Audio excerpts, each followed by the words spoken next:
ओम नमः सिद्धेभ्यः। ओम नमः सिद्धेभ्यः। ओम नमः सिद्धेभ्यः। जिन वरानन नीरज निर्गते गणधरै पुनरादर संश्रिते सकल सत्वहिताय वितानिते तदनुतैरिति हे किल शारदे सकल मानव मोद विधायिनी मधुर भाषिणी सुंदर रूपिणी गतमले द्वैलोक सुधारिणी मम मुखे वस पाप विदारिणी। देवादिदेवादिनाथ भगवान की, गुरु नाम गुरु आचार्य ज्ञान सागर जी महाराज जी की, परम पूज्य गुरु और आचार्य विद्यासागर जी महाराज जी की, उत्तम त्याग धर्म की,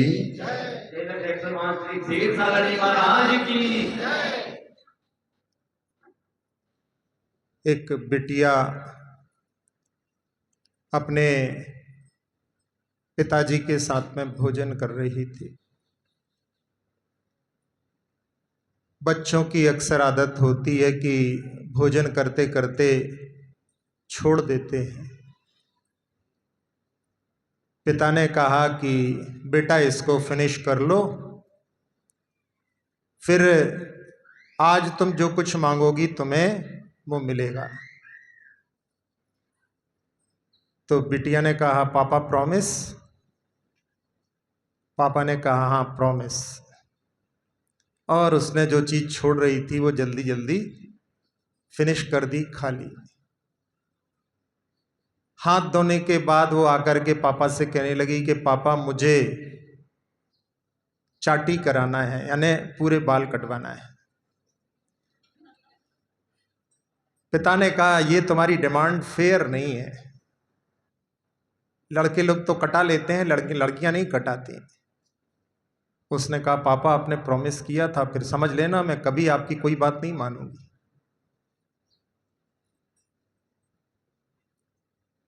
मजबूर होकर के पिता को सैलून ले जाना पड़ा।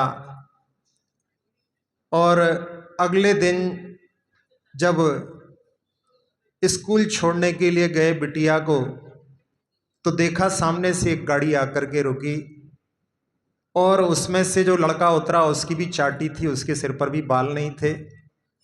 तो इन्होंने देख करके कि लगता है कि इन सब लोगों ने कुछ प्लानिंग की होगी या कुछ ड्रामा में पार्ट वगैरह करना होगा। और जब उस गाड़ी के पेरेंट्स ने देखा कि इनकी बेटी बिना बालों के हैं, तो वो लोग सब उतर करके आ गए, दोनों माता पिता, और उनकी आंखों में आंसू भरे थे। वो इनके पास में आकर के कहने लगे कि आपकी बेटी ने बहुत बड़ा बलिदान किया है। ये समझ नहीं पाए तो बताया कि हमारे बेटे को कैंसर है और जब उसकी कीमो हुई तो उसके कारण में उसके सारे बाल झड़ गए। और वो क्लास में जब पढ़ने जाता था तो सब उसको गंजा गंजा कह करके चिढ़ाते थे। और उससे परेशान होकर के उसने निर्णय ले लिया था कि मैं कल से स्कूल नहीं आऊंगा। लेकिन आपकी बेटी ने कहा कि मैं कोई रास्ता जरूर निकाल लूंगी, तुम्हें कल स्कूल आना है और फिर कल तुम जो है अकेले नहीं रहोगे, तुम्हारा कोई साथ देने वाला होगा। और उसने अपने खूबसूरत बालों को, मेरे बेटे का स्कूल नहीं छूटे इसलिए उसने उसको बलिदान कर दिया। तो ये एक प्रकार से अपन इसको अभय दान कह सकते हैं। जो वहां पर भयभीत हो रहा था स्कूल आने में, उसका स्कूल नहीं छूटे इसलिए उस कन्या ने अपने बालों का बलिदान कर दिया। आज का दिवस उत्तम त्याग का है और उत्तम त्याग के दिन को समझने के लिए कई बार लोग इसको त्याग धर्म क्यों कहते हैं, ये तो दान धर्म का दिन कहलाता है। लेकिन त्याग और दान में बहुत थोड़ा सा फर्क है। त्याग जहां पर पूर्ण भी किया जा सकता है और दान जहां पर करते हैं तो वहां पर दान कुछ अंश में ही होता है। एक बार बड़े बरणी जी गणेश प्रसाद जी जब स्यादवाद विद्यालय में जिसमें वो पढ़ते थे, जो उन्होंने स्वयं खुलवाया था, और पास में ही सारनाथ है जहां पर श्यांसनाथ भगवान की जन्मभूमि है, 3 कल्याणक हुए हैं जिसको सिंहपुरी भी कहते हैं। और सारनाथ भी जो है श्रेयोनाथ का ही अपभ्रंश सारनाथ बन गया, क्योंकि श्यांसनाथ भगवान को श्रेयोनाथ भी बोलते हैं। तो वहां जब वो गए तो एक क्षुल्लक जी वहां पर विद्यमान थे, और वो वृद्ध क्षुल्लक जी की आदत थी कि कोई भी आता था तो उसको कुछ ना कुछ त्याग अवश्य कराते थे। वर्णी जी ने जब दर्शन किए तो उन्होंने पूछा, कुछ त्याग कर सकते हो? तो वर्णी जी ने सोचा कुछ पैसे त्याग के अर्थ में दान के रूप में समझे कि कुछ धन अपन त्याग कर सकते हैं। जहां वो चिरंजाबाई धर्म माता के आश्रय में रहते थे, वो बड़ी धनाढ़ थी, तो उनके लिए कभी कोई पैसे की कमी नहीं रहती थी। तो उन्होंने सोचा थोड़ा बहुत दान करने में क्या दिक्कत है, और उन्होंने हाँ कर दी।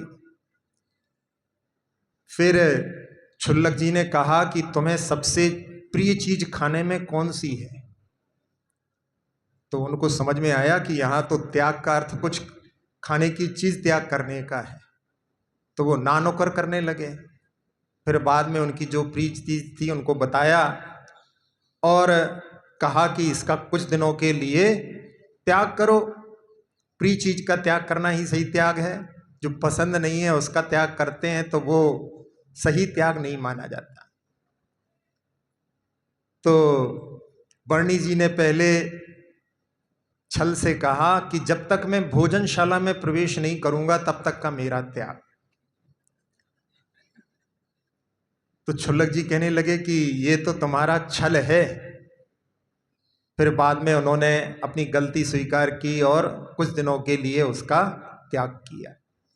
तो ये त्याग जो होता है वहां पर अपनी कुछ बुराइयों का भी त्याग त्याग के रूप में हो सकता है, लेकिन जहां दान किया जाता है वहां पर सामने वाला भी कोई हो, लेने वाला भी कोई हो, तब उसमें जो है दान का जो है प्रक्रम प्रारंभ होता है।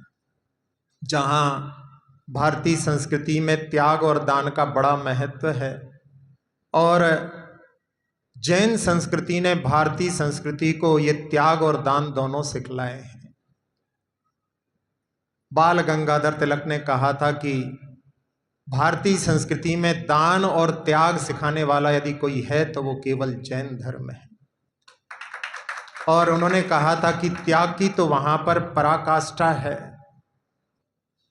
जहां आवश्यकता पड़ती है वहां पर भामाशाह जैसे लोग अपने पूरे राजकोष को जो है समर्पित कर देते हैं। एक बार जब पंजाब में एक फतेहगढ़ साहिब है, जहां पर गुरु गोविंद सिंह के 2 बेटों को, जो छोटे छोटे थे 13-15 साल के, और जो मुस्लिम फौजदार था वहां पर वजीर खान, उसने उनको कि धर्म स्वीकार करो उनका, और उन्होंने मना कर दिया तो उनको जिंदा जो है दीवार में चुनवा दिया था, और उनके अंतिम संस्कार के लिए जमीन देने के लिए भी मना कर दिया। और जब जमीन के लिए कहा तो कहा कि इतना जितनी जमीन चाहिए उतने जमीन को आप स्वर्ण मुद्राओं से ढक दो। तो उस समय एक जैन सेठ टोडरमल वहां पर थे, और उन्होंने कहा कि हम वो जो है धन देंगे। और जब स्वर्ण मुद्राओं को उसके ऊपर बिछा दिया गया तो उसने सोचा कि जब ये इतना दे रहा है तो आगे भी दे सकता है, तो उसने कहा कि ऐसे नहीं, अभी तो आपने बिछाई है, अब इनको खड़ा करो। खड़े करने में तो जो है बहुत ज्यादा मुद्राएं लगेंगी, लेकिन उन्होंने उतनी मुद्राएं देना भी स्वीकार किया और उस जगह पर उनका अंतिम संस्कार हुआ। वहां पर उनकी एक कुछ तीर्थ भूमि बनाई है उन्होंने, और उसमें जो नीचे हाल है उस हाल का नाम वहां पर उन्होंने टोडरमल जैन हाल रखा है। एक सिख साहित्यकार हुए हैं खुशवंत सिंह, उन्होंने भी लिखा कि जैनों ने दान के क्षेत्र में, त्याग के क्षेत्र में बहुत आगे रहते हैं। उनके 9वें गुरु तेग बहादुर, जो अभी अपन गुरु गोविंद सिंह के बारे में बात चल रही थी, उन्हीं के पिता थे। और वो बिहार में पटना पहुंचे और उन्होंने एक सेठ थे जौहरी जी, जो जैन थे, उनके यहाँ पर हवेली में वहाँ पर आश्रय मांगा, वहाँ पर रुके और वहीं पर गुरु गोविंद सिंह का जन्म हुआ। और उन्होंने, जो कि सिखों के बड़े गुरु माने जाते हैं, तो फिर उस जगह पर जहाँ उनका जन्म हुआ है, उन जौहरी जी ने वो जमीन सरदारों को दे दी कि आप इसमें अपना गुरुद्वारा आदि बना सकते हैं। और जहाँ स्वयं सेठ जी रहते थे, उन्होंने उस जगह को जैन मंदिर के लिए दे दिया। तो आज भी वहाँ पर जो दीवार बीच की है, मतलब एक तरफ जैन मंदिर है और एक तरफ गुरुद्वारा है। तो उन्होंने, खुशवंत सिंह ने लिखा कि ये दान जो है परंपरा जैनों में बड़ी प्रचलित है और वो कभी भी देने के मामले में पीछे नहीं हटते। तो जहाँ त्याग भी है और दान भी है, और आप लोग पूजा में पढ़ते हैं कि ज्ञाता दोनों दान संभारे। जो आगम के ज्ञाता होते हैं वो त्याग धर्म को भी अपनाते हैं और दान को भी अपनाते हैं। जब दान के बारे में अपन विचार करें तो उस समय में जहाँ देते समय किसी का कल्याण करने की भावना के साथ में दिया जाता है, स्वपर के हित के लिए दिया जाता है, वो प्रशंसनीय कहलाता है, सात्विक दान कहलाता है। जहाँ किसी को ठगने के लिए दिया जाता है वो तामसिक दान कहलाता है, और जहाँ यश के लिए दिया जाता है वो राजसिक दान कहलाता है। तप के बारे में भी अपन ने ऐसे ही समझा था। जहाँ सात्विक दान के लिए शिखर जी में मंदिर के शिखर के ऊपर कलश चढ़ाने के लिए बोलियां लग रही थी और 1 लाख तक बोली गई और बाद में 1,10,000 तक भी गई और फिर 1,11,000 में साहू जी, जो बड़ा परिवार कहलाता था, उन्होंने उसको ले लिया। और बाद में कलकत्ता के जो सामान्य परिवार था, उन्होंने 1,10,000 की बोली लगाई थी, वो उनसे मिलना चाहते थे और उन्होंने खड़े होकर के 1,10,000 का चेक दे दिया। तो कहा, अरे भाई आपकी तो बोली आई नहीं है, फिर आपने क्यों? कहले हमने इतना संकल्प किया था कि इतना हम दान करेंगे, भले ही हमें बोली नहीं मिली है लेकिन हमारा संकल्प था तो हम इतना दान दे रहे हैं।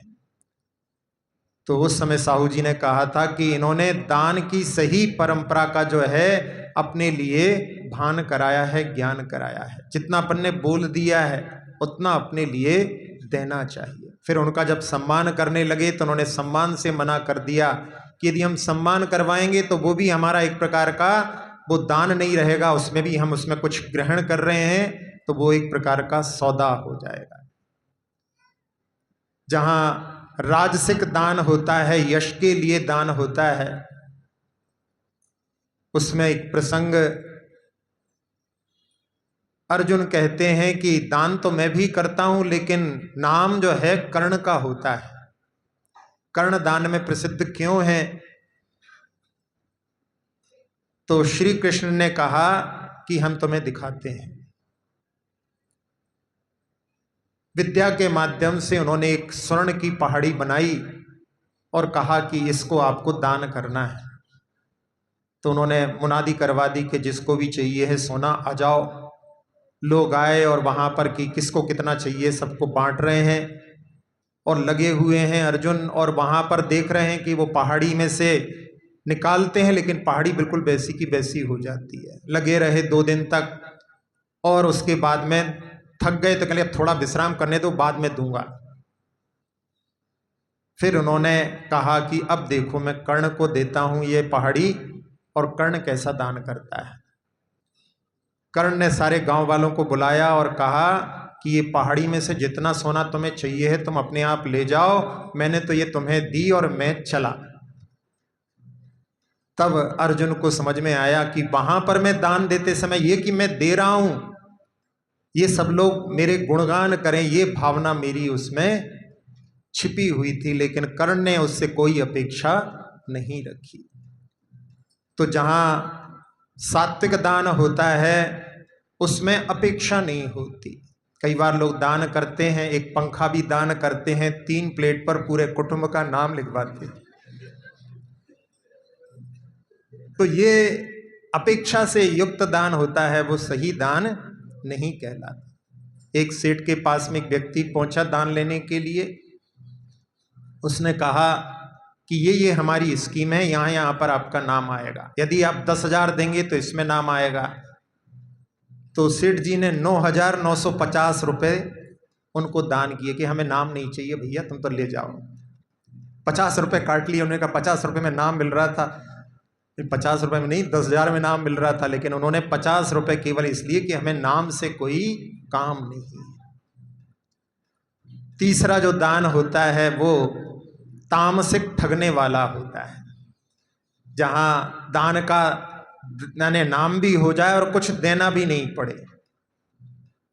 इसमें मुल्ला नसरुद्दीन का एक प्रसंग याद आ रहा है कि एक बार वो पानी के जहाज से यात्रा कर रहे थे और बीच में भयानक तूफान आया। ऐसा लगा कि आज तो कोई नहीं बचेगा। तो उन्होंने सोचा कि जब जा ही रहे हैं, मरण कर ही रहे हैं, अब मरण निश्चित है, तो क्यों ना अपन दान का जो है नाम कम से कम आखिरी में प्राप्त कर लो।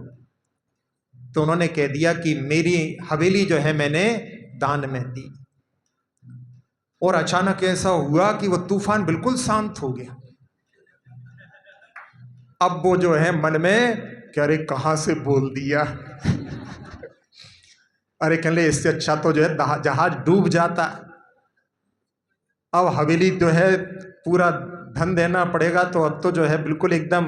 और मनी मन में सोचते हैं, देखो दान की परिणति के बारे में बहुत अच्छा चित्रण है उसमें, और तुम्हें भी तो है, बता बता के दान देने में मजा आता है। नहीं बताते तो मुकर जाते, लेकिन अब बोल दिया तो कैसे मुकरें। और फिर जो है अब बोल दिया है, लेकिन अब धन को बचाना है तो क्या किया जाए। आने के बाद में अपनी जगह पर उन्होंने कहा कि इसकी नीलामी होगी, लेकिन इसकी नीलामी में इसके साथ में एक बिल्ली भी साथ में नीलामी होगी। तो लोगों ने कहा कि कुछ समझे नहीं।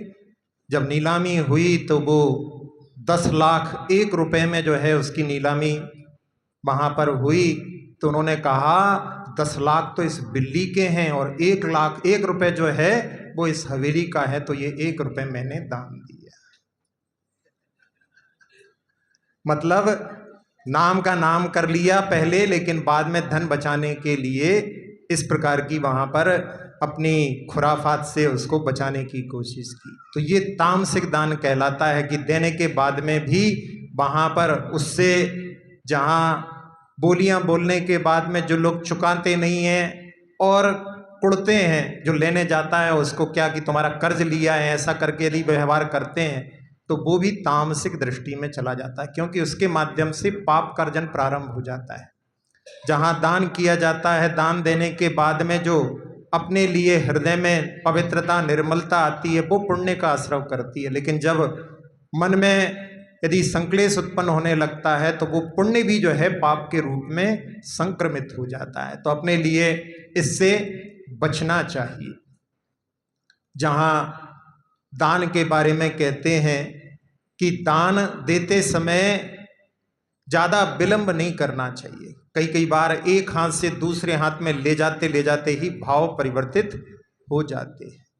इसलिए शुभस्य शीघ्रम, अच्छे कार्यों में विलंब नहीं करना चाहिए। एक विद्वान हुए हैं मार्क ट्वेन, उन्होंने अपना कि एक बार हमने उपदेश सुनकर के कि दान करें, तो हमने सोचा कि जितना हमारी जेब में है सारा दान कर देते हैं। और जहां दान लेने वालों की एक हाथ में उन्होंने बास्केट ले ली और सबके पास जा रहे थे, 4 ऐसी लाइन लग गई थी, उसकी सबसे चौथी लाइन के सबसे आखिरी में वो खड़े हुए थे। एक लाइन खत्म होते होते उन्होंने कहा, अरे भैया अभी किराया देना है, $100 पर्याप्त रहेंगे। दूसरी लाइन खत्म होते होते $10 पर आ गए और भावों में गिरावट हुई। तीसरी लाइन खत्म होते होते $1 पर आ गए, $1 दे देंगे। और चौथी लाइन जब खत्म, जब उनका नंबर आया तो डालने के बजाय वो वहां से भाग गए। तो उनके मित्र ने कहा, यार तुमने जब दान नहीं देना था, उन्होंने पहले ही कहा था जो लोग दान देना चाहें वो यहाँ पर ठहरे, दे करके जाएं, जिनको नहीं देना है वो लोग जा सकते हैं। जब तुम्हें नहीं देना था तो पहले ही चले जाते। तो वो अपनी मन की जो है वहां पर फितरत बताता है कि देखो ऐसी स्थिति है मन की। कहां तो पूरा दे रहे थे, फिर 100, 10, 1 पर आ गए। लेकिन जब बास्केट में हमने पैसे देखे तो मन में ऐसा भाव आ गया कि इसमें से उठा लूं। तो मैंने सोचा कम से कम इतना तो पाप मत करो देने की बजाय लेने का। तो मैंने कहा अपने आप को बचा लो। तो मैंने अपने आप को पाप से बचाने के लिए वहां से दौड़ लगा दी। तो ऐसी जो है मन की फितरत होती है, मन में भावों की ऐसी गिरावट हो सकती है। तो दान जिसके लिए कहा जाता है, जो संपत्ति अर्जन करते हैं, यदि दान देते हैं तो वो अपने साथ साथ में चलती है। दान दिया तो संग चलेगा और भोग किया तो अंग लगेगा, और नहीं तो फिर जंग लगेगा, भुजंग बनेगा। जहां जंग भी लग जाती, पड़ा रहता है तो जंग भी लग जाती है। वर्णी जी बनारस में पढ़ते थे और एक बार उन्होंने शिरोंजाबाई को लिखा कि पीतल के बर्तन में जो खट्टी चीजें होती हैं वो कड़वी हो जाती हैं, रंग भी उनका हरा हरा हो जाता है। तो शिरोंजाबाई ने कहा कि चांदी के बर्तन बनवा लो। तो उन्होंने तबेली, जग, थाली, बहुत सारी चीजें उन्होंने चांदी की बनवा ली। और 1-1.5 महीने के बाद जब वो वापस सागर आए तो वो पेटी में जो है चांदी के बर्तन शिरोंजाबाई ने देखे तो ऐसा लगा जैसे कि अभी अभी निकल करके आए हैं, नए नए, एक भी बार प्रयोग नहीं हुए। तो उन्होंने पूछा, काय भैया प्रयोग नहीं किया? ने प्रयोग करते तो काले नहीं हो जाते। तो उन्होंने कहा बनवाए काय को थे। और उन्होंने उसी समय जो है चूल्हा जल रहा था और तबेली चांदी की उठा करके उसके ऊपर रख दी, थाली में जो है भोजन परोस दिया, जग पानी से भर दिया। तो ये जो है कहलाती, जो है संपत्ति तो उसका प्रयोग करो, नहीं तो क्या है फिर उसमें जो है जंग लगे बिना नहीं रहे। दान के बारे में जब देखते हैं तो उसमें पूजा की आपकी पंक्ति आती है कि निज हाथ दीजे साथ लीजे, खाया खोया बह गया। अपन ने जो कुछ दे दिया बस वो अपना है। सेठ हुकुमचंद जी से जब पूछा कि आपकी कितनी संपत्ति है, तो उन्होंने कहा 27.5 लाख। तो जिनके गले में ही इतना बड़ा हार था वही जो है करोड़ों का जो हार पहने हुए हैं और मुंह से बोलें कि हमारी संपत्ति 27.5 लाख है, तो सुनकर के आश्चर्य होना स्वाभाविक है। फिर कि सेठ जी इतना साफ साफ झूठ तो जो है बोलना अच्छा नहीं है। तो उन्होंने कहा भैया आज तक हमने अपने जीवन में जितना दान किया है बस वही हमारा है। ये तो यहाँ प्राण छूटे तो इस हार के ही कितने टुकड़े हो जाएंगे इसका कोई भरोसा नहीं। तो ये जो है दृष्टि होनी चाहिए कि जो कुछ अपन दान करते हैं बस वास्तव में वही अपन परलोक में अपने साथ में ले जाने में समर्थ होते हैं।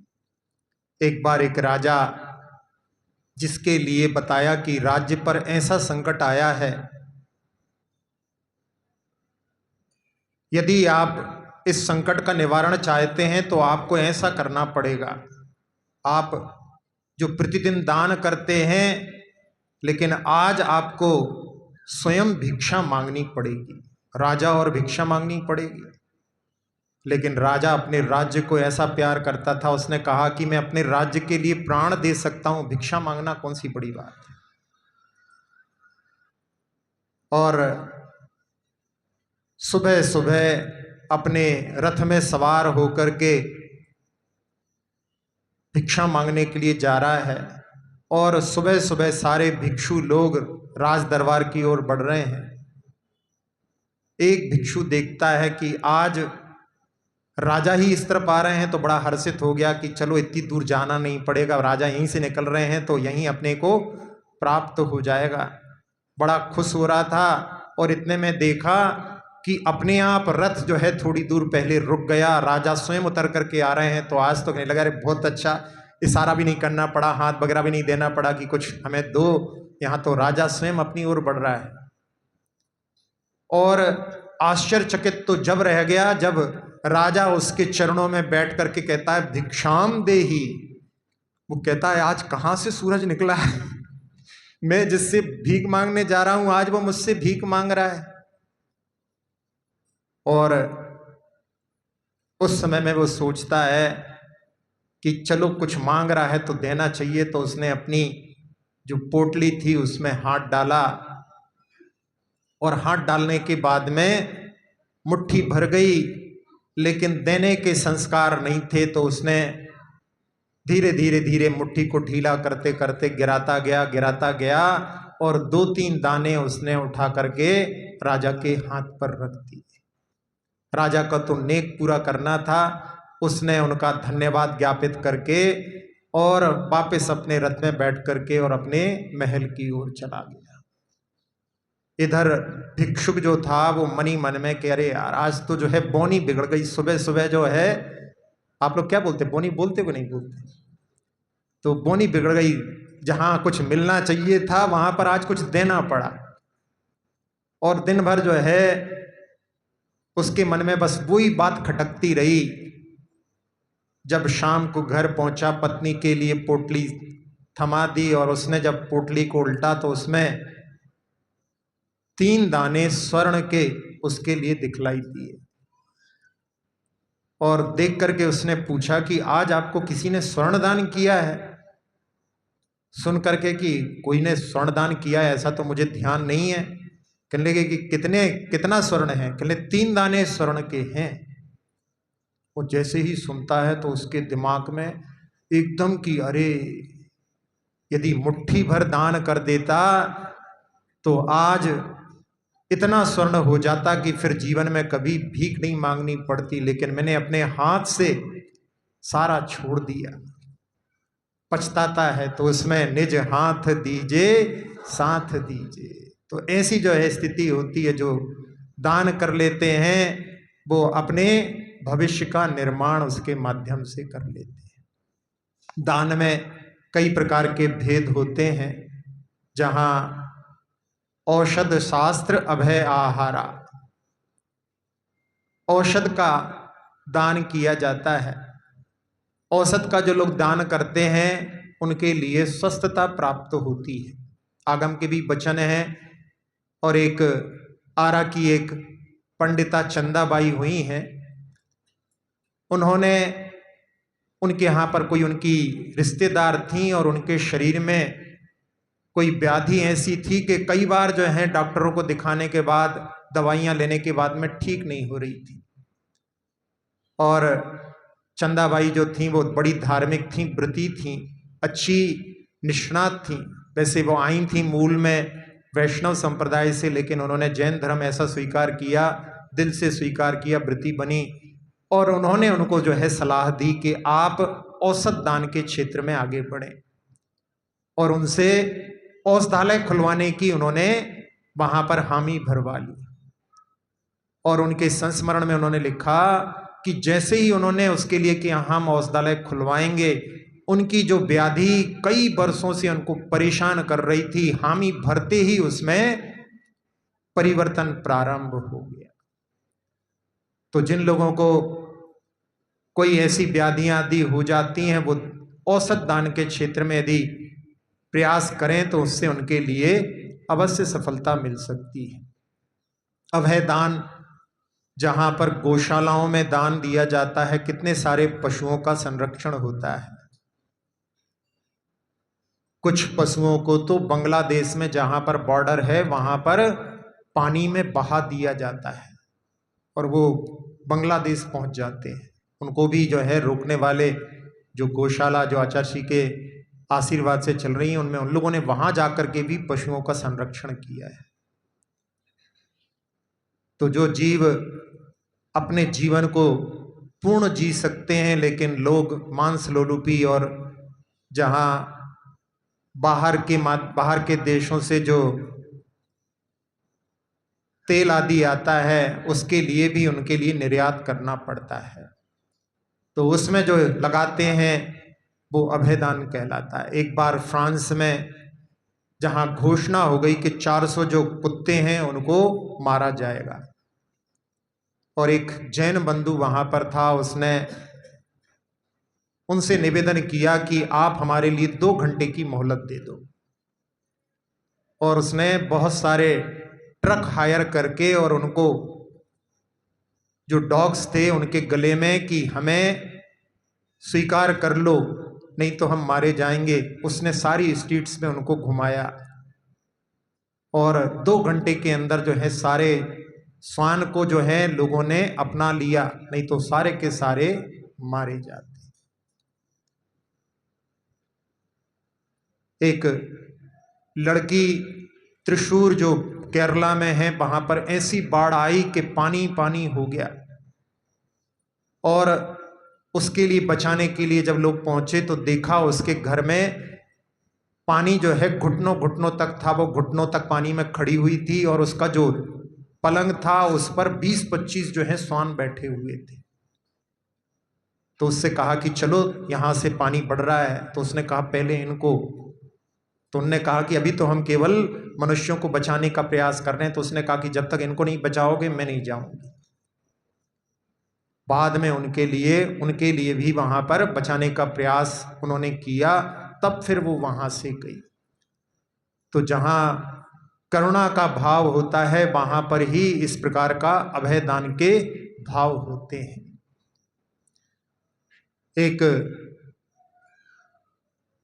पुरानी घटना है कि एक लाइनमैन जो कि सिग्नल जहां पर चेंज करना पड़ता था, लाइन चेंज करनी पड़नी थी, ये सब काम होते थे, और एक गाड़ी खड़ी हुई थी और एक गाड़ी बहुत फास्ट स्पीड से आ रही थी। यदि वो लाइन चेंज नहीं करता तो भयानक एक्सीडेंट हो सकता था।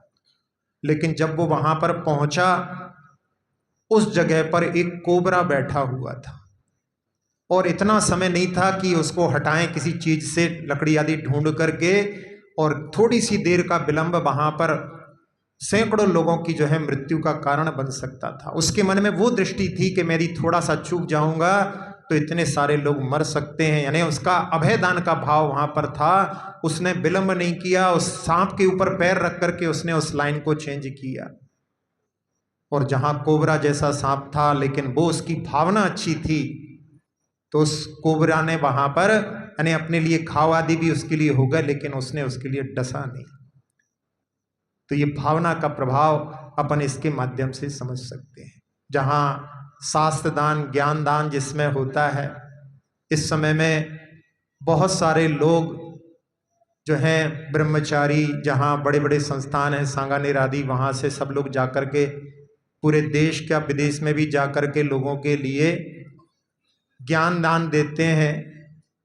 वो जहां से शुरुआत हुई, उन सुधा सागर जी महाराज ने जो ऐसी जो है बीज का रोपण किया, जिसके माध्यम से अब सब जगह जहां पर समीचीन धर्म की जो है प्रभावना हो रही है।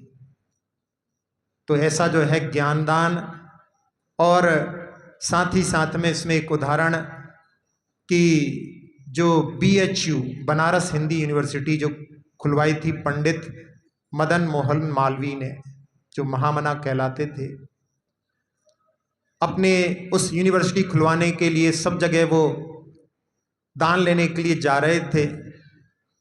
तो जब कश्मीर के राजा के पास पहुंचे तो कश्मीर के राजा ने, जबकि बड़ा राज्य था, बड़ा राजा था, लेकिन उनके साथ में एक दरभंगा जो छोटी सी स्टेट थी, वहाँ का राजा भी साथ में उनके दान लेने के लिए गया था। और उन्होंने कहा कि भैया इनने जितने दिए हैं उतने हमसे ले लो।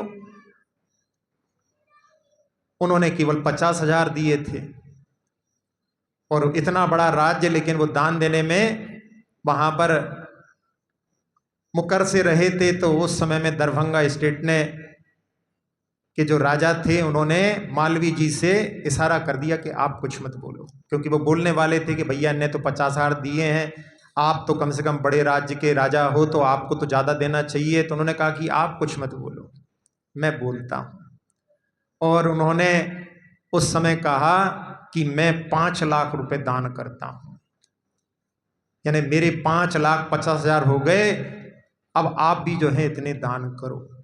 तो दान के लिए, उनके लिए आगे बढ़ाने के लिए उन्होंने, उनकी सामर्थ्य नहीं थी लेकिन सामर्थ्य से बढ़कर के सामने वाले को प्रेरित करने के लिए, यहाँ पर किसी को फंसाने की भावना नहीं थी, वहाँ पर जो काम था उनका बड़ा, जो वो यूनिवर्सिटी खुलवा रहे थे उसके लिए प्रेरित करने का भाव था। तो ऐसा जो है जब करते हैं तो वो प्रशंसनीय की दृष्टि से आता है।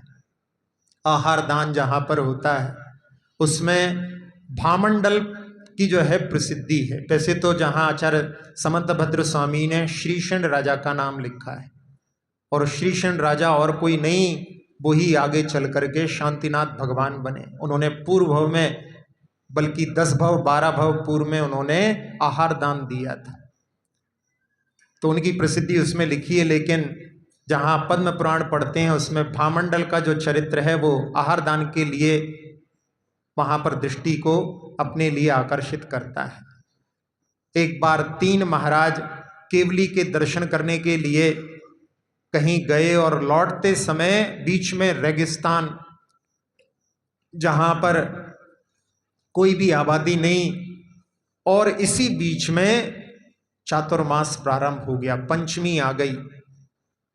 श्रावण बदी पंचमी तक विहार कर सकते हैं और इसके बाद में साधु विहार नहीं करते हैं। तो महाराज ने वहीं पर चातुर्मास की स्थापना कर ली।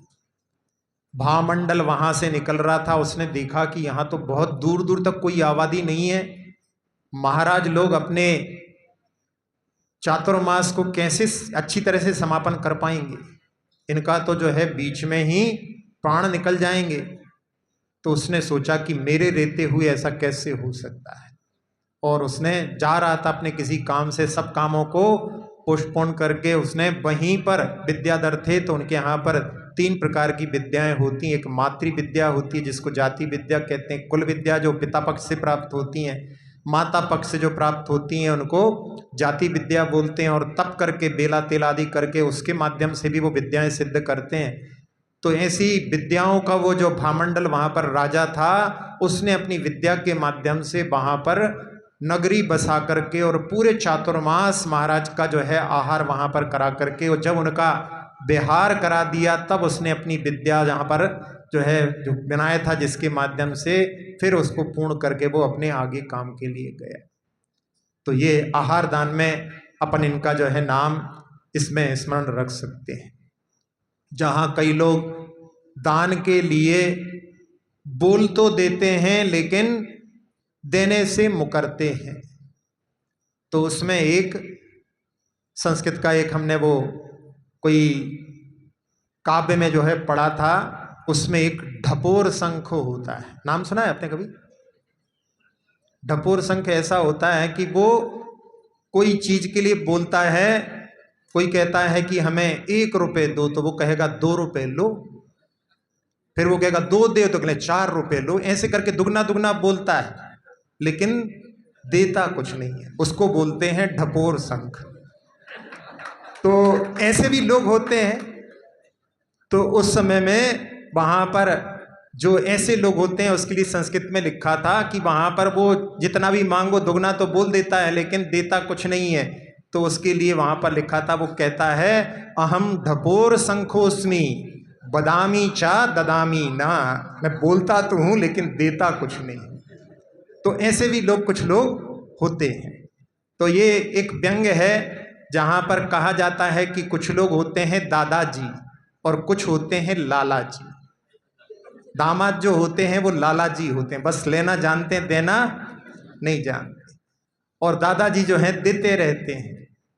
तो ये व्यंग के रूप में कि लाला जी ऐसे होते हैं जिन्होंने कभी किसी के लिए हाथ से धक्का तक नहीं दिया, कहीं आगे बढ़ाने के लिए धक्का देना, कोई देना सीखा नहीं उन्होंने। तो ऐसा ही एक जो सेठ जो हमेशा लेता रहता था, एक बार एक गड्ढे में गिर गया, उसको जो है लोग बाहर निकालने के लिए कि अपना हाथ दो, तो वो हाथ आगे नहीं बढ़ाता था क्योंकि देना तो सीखा ही नहीं था। फिर जो समझ गया एक व्यक्ति के लेने वाले हैं तो उसने कहा लो हमारा हाथ लो, तो झट से पकड़ लिया। ये व्यंग उसके लिए है कि जो दान देने के लिए कभी भी भावना नहीं करते, बस और कोई भावना नहीं है यहाँ पर। क्योंकि आज त्याग और दान का दिवस है, तो अपने लिए जितने क्षेत्र हैं उन सब में दान करना है। और करना ही नहीं है, साथ साथ में अपने पूरे परिवार के एक एक छोटे छोटे बच्चे के हाथ से दान कराना चाहिए कि उनमें भी संस्कार आ जाएं। वो भी हर जितने भी क्षेत्र हैं, ज्ञान दान, आहार दान में तो खैर कोई नहीं, अपने अपने घर में होता है, लेकिन जहाँ शास्त्र दान है, शास्त्र दान में भी बहुत ऐसा फंड बनाओ जिसमें कहीं से भी अपने लिए कोई शास्त्रों को लाने की आवश्यकता हो तो कहीं इधर उधर ना देखना पड़े, उसका भी एक फंड होना चाहिए। जहाँ भी अच्छे शास्त्र हैं, पुराने शास्त्र हैं, संकलन अच्छा होना चाहिए, क्योंकि शास्त्र रहते हैं तो फिर उसके माध्यम से स्वाध्याय चलता रहता है। और व्यवस्थित उसको करने के लिए भी कुछ लोग संकल्प लेकर के व्यवस्थित करें, जिसमें कि उनकी सब जो है अनुयोग के हिसाब से व्यवस्था हो। क्योंकि जब सामने चीज रहती है तो लोग पढ़ने के लिए भी तैयार हो जाते हैं। जब चीज ही नहीं रहेगी तो फिर वहां पर पढ़ने में, ऐसा नहीं कह रहा कि नहीं है, लेकिन यदि और वैरायटी रहेगी, जैसे बच्चों की कॉमिक्स भी होती है, वो भी आप लोग ला सकते हैं, तो उनको देख करके भी बच्चे लोग उसके लिए भी पढ़ने के लिए, जो मोबाइल आदि से जो ज्यादा जुड़े रहते हैं, उस पढ़ाई के कारण में भी छूट सकते हैं। तो ये दान के क्षेत्र में अपन जहाँ चल रहे हैं, उसमें एक जो है प्रसंग, एक व्यक्ति ने अपनी जेब में कुछ पैसे रखे और माँ के लिए जो पत्र भेजना था वो लेकर के ट्रेन में सफर कर रहा था, लेकिन उतरते समय में उसकी जेब कट गई और वो पत्र जो है जेब कतरे के पास पहुंच गया। उसमें उसने लिखा था कि माँ, इस बार मेरी सर्विस छूट गई है, इस बार मैं आपको 2000 रुपये नहीं भेज पाऊंगा, आप जैसे तैसे अपना काम चला लेना। थोड़े दिनों बाद उसको पत्र माँ का आया कि तुमने 1500 रुपये भेजे हैं। उसने 1000 रुपये उस जेब कतरे ने चुराए थे उसमें से, और 500 रुपये अपने रख करके उसकी माँ को भेज दिए।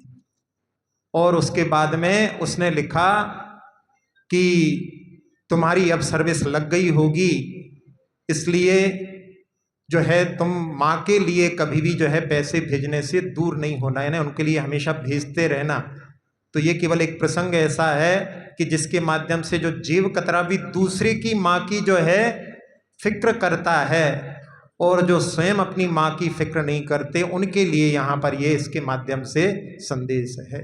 तो अपने अपने जिनकी जिम्मेदारी बनती है उसको वहाँ पर पूर्ण करने के लिए ये जो है संदेश दिया गया है। एक पोस्ट ऑफिस में एक दिन एक पत्र आया, और पत्र जो था वो पोस्ट कार्ड था। पोस्ट कार्ड आप लोग जानते हैं, चलता है कि नहीं चलता आजकल? लेकिन आप कहाँ, मोबाइल के ज़माने में अब तो डाक वगैरह, डाक खाने भी जो है आजकल बता रहे हैं बैंक का काम कर रहे हैं, उसमें जो है लोन वगैरह ऐसे काम चालू हो गए। तो जब पोस्ट कार्ड पहुंचा तो उसमें पोस्ट कार्ड को उसने पढ़ा तो उसमें लिखा हुआ था कि मैं आपसे गुजारिश कर रही हूँ, मैं वृद्धा हूँ और मुझे जो सरकार देती है भत्ता उससे मेरा जीवन चलता है, लेकिन ऐसा हुआ कि मैं ट्रेन से सफ़र कर रही थी और मेरा जो मिला था मुझे किसी जेब कतरे ने चुरा लिया। अब मेरा जो है महीना कैसे बीतेगा, और साथ ही साथ में पर्व भी आ रहा है, और पर्व पर मैंने पहले से अपने कुछ सहेलियों को, मित्रों को बुला रखा था भोजन करने के लिए। तो उसमें पत्र उसने एड्रेस में लिखा था गॉड, भगवान के लिए पत्र लिख रही थी वो, कि भगवान आप हमारी मदद करना हमारे लिए, जिससे कि हमारा जो पर्व भी अच्छे से मन जाए और हमारा महीने का भी खर्च निकल जाए। तो जब पोस्ट ऑफिस में जो सेवक था उसने देखा तो उसने सोचा कि यार अपने को इसकी मदद करनी चाहिए। भगवान का तो पता इसमें लिखा नहीं है, बस लिखा है कि भगवान, अब भगवान का पता तो किसी को मालूम नहीं है। नहीं, इसीलिए जो है कुछ लोग भजन भी गाते हैं कि भगवान तुम्हें मैं खत लिखता पर पता मुझे मालूम नहीं। सब बोलते कि नहीं बोलते? तो उसने सोचा कि अब अपन ही लोग जो है कुछ कलेक्ट करते हैं। तो उसने सारे जितने पोस्ट ऑफिस में काम करने वाले थे सबको दिखाया और सबने थोड़ा थोड़ा थोड़ा दे दिया। और वो उसके लिए मनी ऑर्डर, उसका एड्रेस लिखा था तो उस पर जो है पहुंच गया, उसका अच्छे से पर्व मन गया। और बाद में उसने सोचा कि भगवान की तरफ से पैसे आए हैं तो भगवान को अपने को धन्यवाद भी ज्ञापित करना चाहिए। तो उसने फिर पत्र लिखा कि आपकी कृपा से हमारा पर्व अच्छी तरह से मन गया, महीने का भी जो परेशानी थी वो दूर हो गई, ऐसी कृपा आप हमेशा बनाए रखना। स्वाभाविक है जब कोई परेशानी आए तो आप ऐसे ही हमारी परेशानियों को दूर करते रहना। लेकिन एक बात जो है हमें समझ में नहीं आई कि इसमें जहां उन्होंने कलेक्ट किए थे उसमें $96, विदेश की घटना है, $96 इकट्ठे हुए थे। तो उसने कहा कि ये ऊने पूने जो आपने भेजे हैं $96, आपने तो पूरे ही भेजे होंगे, लेकिन ये $4 जो है ना पोस्ट ऑफिस वालों ने खा लिए होंगे तो जिन्होंने दिया उनके लिए भी वहां पर जो है तोहमत लगा रही है। तो ये तो यानी संसार में होता है, करने वालों के लिए लोग तो बोलते हैं। इसलिए कभी भी करने से, कभी भी दान देने से पीछे नहीं। कई बार दान देते समय भैया ये नाम के लिए दे रहे हैं ऐसा भी बोलेंगे, लेकिन अपने लिए लोगों की चिंता नहीं करना है। अपने को जो अच्छा कार्य है उसमें हमेशा करते रहना है। यदि अपन ऐसा करेंगे, छोटी छोटी बातों पर यदि अपन ध्यान देंगे तो फिर अपन कोई भी अच्छे लक्ष्य को प्राप्त नहीं कर सकते। इसलिए अपने लिए प्रेरणा देने वाला ये सूत्र है।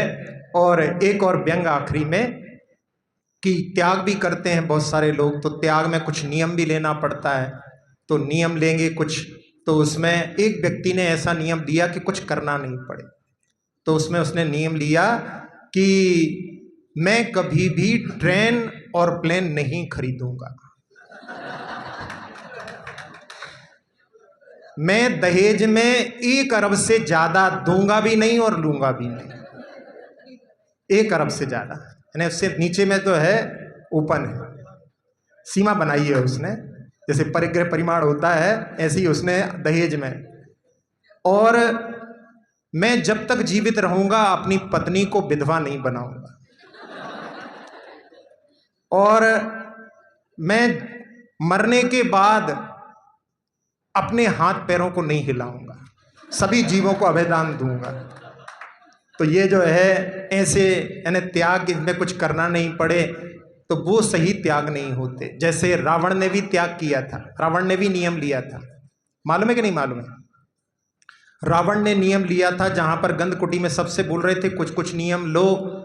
तो उस समय में जो कुंभकर्ण हैं, जिनके लिए लोग अन्य मत में 6-6 महीने सोने होने वाला बताते हैं, उन्होंने नियम लिया था कि रोज पूजा करेंगे और मुनि बेला यानी महाराज के आहार के बाद में आहार ग्रहण करेंगे। और उनका नाम वैसे भानुकर्ण था, लेकिन उनकी ससुराल कुंभपुर थी और ससुराल की बातें ज्यादा सुनते थे, तो उनका कुंभपुर ससुराल होने से कुंभकर्ण ही नाम पड़ गया था। और रावण से कहा कि तुम कुछ नियम लो, तो रावण मन में कि मैं क्या नियम लूं। फिर उसके मन में आया 63 साल का पुरुष में पृथ्वी नारायण जो होते हैं उत्तम पुरुष कहलाते हैं। 63 साल का पुरुष जो होते हैं उनके शरीर में ऐसी विशेषता होती है कि 16 बरस तक उनकी वृद्धि होती है और 16 बरस के बाद में फिर उनके शरीर में परिवर्तन नहीं होता। उनके बच्चे उनके सामने बूढ़े हो जाते हैं, लेकिन वो जो है 16 बरस जैसे ही दिखाई देते हैं। यह विशेषता पूर्व का जो है तपस्या का प्रभाव है। तो उसने सोचा कि ऐसी कोई कन्या नहीं होगी जो मुझे नहीं चाहेगी। तो उसने बस ये नियम ले लिया कि जो मुझे नहीं चाहेगा मैं उसको स्वीकार नहीं करूंगा, जबरदस्ती उसको जो स्वीकार नहीं करूंगा। तो ऐसा नियम, यानी इस नियम में भी कुछ नहीं करना पड़े। वो सोचता था ऐसी कोई कन्या ही नहीं होगी जो मुझे नहीं चाहेगी। लेकिन सीता देवी जो थी, शीलवती थी, उन्होंने उसकी दौलत को भी ठुकरा दिया था। तो वो जो है ऐसा नियम, तो ऐसा नियम यदि अपन त्याग कुछ करते हैं जिसमें अपने के लिए कुछ करना नहीं पड़ता, तो एक कहीं वाक्य पढ़ा था किसी विचारक का कि जो कुछ त्याग से डरते हैं, कुछ नियम लेने से डरते हैं, इसका मतलब है वो नरक आयु का बंद कर चुके हैं, इसलिए कुछ भी त्याग लेने से डरते हैं। इसलिए अपने लिए आज त्याग का दिन है, तो अपनी जो कुछ भी बुराइयां हैं उनको अपने लिए त्याग भी करना है और दान धर्म के क्षेत्र में भी अपने लिए आगे बढ़ करके कार्य करना है। तो इस भावना के साथ में यही एक नियम है कि अपने बच्चों को भी जो है आप उसमें आगे बढ़ा करके कार्य करें। एक और प्रसंग छोटा सा आखिरी में, कि जहाँ दान देते हैं उसमें भी सोच समझ करके देना चाहिए। जैसे कई बार होता है, स्टेशन प्लेटफॉर्म पर एक बार जो है कुछ ब्रह्मचारिणी दीदियाँ पटना के स्टेशन पर पहुंची थी और उन्होंने सोचा था कि कहीं ऐसा हो सकता है कि सीधी भोजन की व्यवस्था ना हो, तो अपने साथ में वो दूध की पुड़ी बना करके ले गई थी। और वहाँ पर प्लेटफॉर्म पर एक भिखारी को देख करके, जो कि एक कचौरी किसी ने फेंकी थी, वो दौड़ती हुई जा रही थी, यानी लुढ़कती हुई जा रही थी गेंद जैसी, उसने उसको उठा करके पहुँच करके उसको खाने लगा। तो उनको आई दया कि इसको अपन ये पुड़ी दे देते हैं, और उसको उन्होंने पुड़ी दे दी। पुड़ी देने के बाद ऐसा हुआ कि उसने एक पुड़ी खाई और नाटक करने लगा, उल्टी आदि करने लगा, और पुलिस वहां पर जो है आ गई। ब्रह्मचारिणी दीदियों को वहां पर इन लोगों ने, जिनको जो लेने आए थे, वो थोड़ा विलंब हो गया, और वहां पर वो पुलिस वाले की ले दे करके रफा करो, ले दे के रफा दफा करो, कुछ पैसे दे दो। लेकिन एक दीदी थी वहां पर कि नहीं, ऐसा कैसे, हमने कुछ नहीं किया, ये तो अच्छा दिया हमने भोजन। फिर जो लोग आए थे उन लोगों में से एक व्यक्ति, उसने कहा कि हम ये पुड़ी खा के दिखाते हैं। तो उन्होंने उस पुड़ी को जहाँ दी थी उसमें से दोनों तरफ की हटा करके बीच में एक निकाल करके खा के दिखाई। कुछ था नहीं, वो तो वहाँ पे नाटक था, उनकी भी सांठगांठ थी। इस प्रकार से तो दान देते समय में ये भी जो है सावधानी भी रखना आवश्यक है। अक्षर पद मात्रा से दूषित वचन अगर महीन रहे,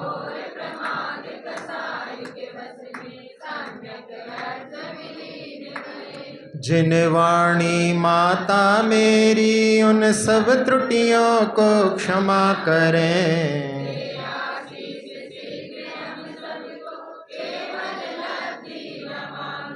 प्राप्त हमें हो बोधि समाधि, परिणामों की शुद्धि हो।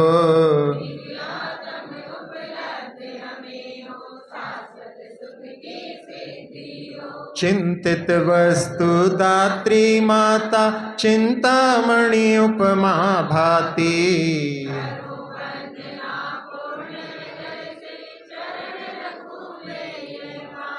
कर जिन वाणी स्तुति, तन की ममता टार।